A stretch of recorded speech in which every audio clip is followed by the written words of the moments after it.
তোমাদেরকে থিঙ্কার কার্ডে কী করে লগ ইন করবে সেটা খুব ইজিলি বোঝানোর চেষ্টা করছি। তো জাস্ট তুমি গুগলে চলে গিয়ে থিঙ্কার কার্ড লিখবে, তো থিঙ্কার কার্ড তোমার কাছে চলে এলো।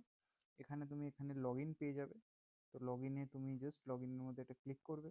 ক্লিক করলে তোমাকে জিজ্ঞেস করবে তুমি কী হিসেবে লগ ইন করতে চাও। তো তুমি এটা সিম্পলি স্টুডেন্ট অ্যাকাউন্টে গিয়ে ক্লিক করবে। দেন তুমি সাইন ইনে ক্লিক করবে। তোমার গুগলের যে অ্যাকাউন্ট আছে সেই গুগল অ্যাকাউন্টে তুমি জাস্ট সিম্পলি গিয়ে লগ ইন করে নেবে এবং তোমার সিস্টেমে সেইটা লগ ইন থাকতে হবে, তোমার ইমেল আইডিটা। দেন তুমি কন্টিনিউ করছো। কিছুটা সময় নেবে, নেওয়ার পর এখানে তুমি তোমার কান্ট্রি দিয়ে দেবে যে কোন কান্ট্রিতে তুমি আছো। যেমন আমাদের ইন্ডিয়া কান্ট্রি, আমি ইন্ডিয়া নিয়ে নিলাম। দেন তোমার জন্মের মান্থ আর ডে দিতে হবে। একটা জিনিস এখানে খেয়াল রেখো, তুমি তোমার বয়সের যে ইয়ারটা বা সালটা দেবে সেটা যদি তোমার 18 বছরের কম হও, তাহলে তোমাকে আর একটা রেফারেন্স ইমেল আইডি দিতে হবে বাড়ির প্যারেন্টসের, মা বাবার কারো, যাদের কিনা 18 বছর হয়ে গেছে।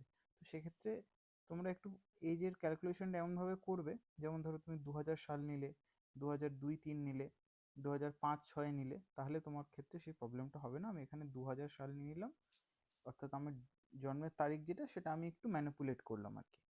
দেন নেক্সট, যাতে তুমি 18 বছর হয়ে যাও, অটোডেস্ক থেকে কন্টিনিউ, এবং তুমি টিঙ্কার কার্ডে প্রবেশ করে গেলে। তো তোমার এখানে আইডিও ক্রিয়েট হয়ে গেল।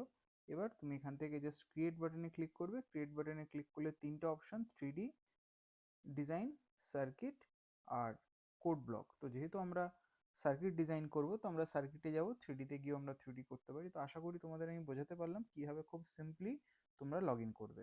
দেখা হচ্ছে পরবর্তী ভিডিওতে।